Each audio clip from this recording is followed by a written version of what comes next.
ডাঙৰীয়াৰ টোপামাৰী নৱজ্যোতি মনোৰঞ্জন ক্লাবৰ স্বাধীনতা দিৱস উদযাপন মুখ্য অতিথি কংগ্ৰেছ কিষাণ মৰ্চাৰ উপসভাপতি মেহবুব আলীৰ জৰিয়তে বঁটা বিতৰণ দেশৰ ৭৮ সংখ্যক স্বাধীনতা দিৱসৰ লগত সংগতি ৰাখি কামৰূপ জিলাৰ চমৰীয়া সমষ্টিৰ অন্তৰ্গত টোপামাৰী নৱজ্যোতি মনোৰঞ্জন ক্লাবৰ উদ্যোগত তিনিদিনীয়া বনাই থকা কাৰ্যসূচীৰে আয়োজন কৰা বাৰ্ষিক অধিৱেশনৰ কালি সামৰণি পৰে।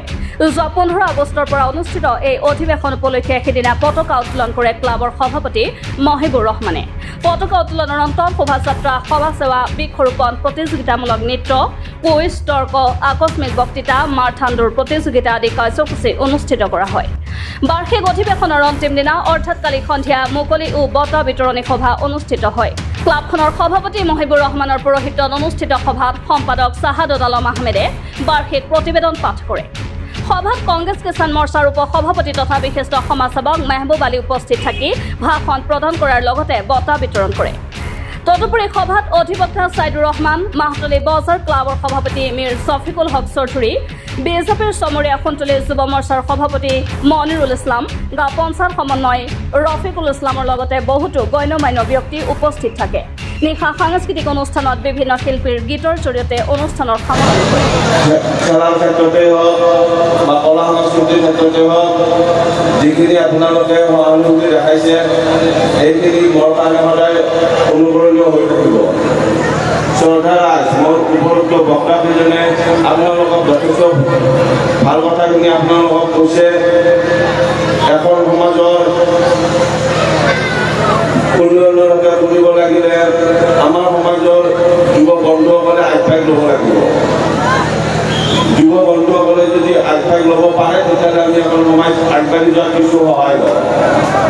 গতিকে আজি মই এই নৱজ্যোতি মনোৰঞ্জন ক্লাবৰ মঞ্চৰ পৰাই মই এই অঞ্চলৰ যিসকল গুণী ব্যক্তি আছে, বিভিন্ন অনুষ্ঠান প্ৰতিষ্ঠানৰ মুৰব্বীসকল আছে, চৰকাৰ শিক্ষাগুৰুসকল আছে, মোৰ যুৱ বন্ধুসকলক মই টানি অনুৰোধ কৰিছোঁ, এখন সমাজৰ উন্নতি কৰিবলৈ অকল খেল ধেমালি বা নৃত্য গীতৰ জৰিয়তে সমাজৰ উন্নতি নহ'ব।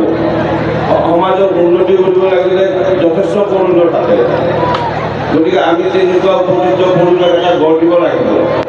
খেলা ধূলাৰ ক্ষেত্ৰতে হওক, যদি আমি উপযুক্ত পৰিৱেশ এটা গঢ় দিব পাৰোঁ তেতিয়াহ'লে হয়তো আমাৰ এই দক্ষিণ কামৰূপৰ অন্তৰ্গত চমৰীয়া সমষ্টিৰ এই পিছপৰা অঞ্চলৰ পৰাই হয়তো আমাৰ মাজৰ পৰাই অসমক প্ৰতিনিধিত্ব কৰিব পৰা বা ভাৰতক প্ৰতিনিধিত্ব কৰিব পৰা সেইটোৱেই জন্ম। গতিকে আমাৰ যুৱ বন্ধুসকলক মই টানি অনুৰোধ কৰোঁ, গতিকে আমাৰ সমাজখনক আগুৱাই যোৱাৰ ক্ষেত্ৰত আমি আগবাঢ়ি ল'ব। আমাৰ পূৰ্বপুৰুষসকলে যিখিনি কৰি গৈছে যথেষ্ট কৰি গৈছে আৰু যথেষ্টখিনি কৰিবলৈ বাকী আছে। গতিকে আমি সকলোৱে চেষ্টা অব্যাহত ৰাখিব লাগিব।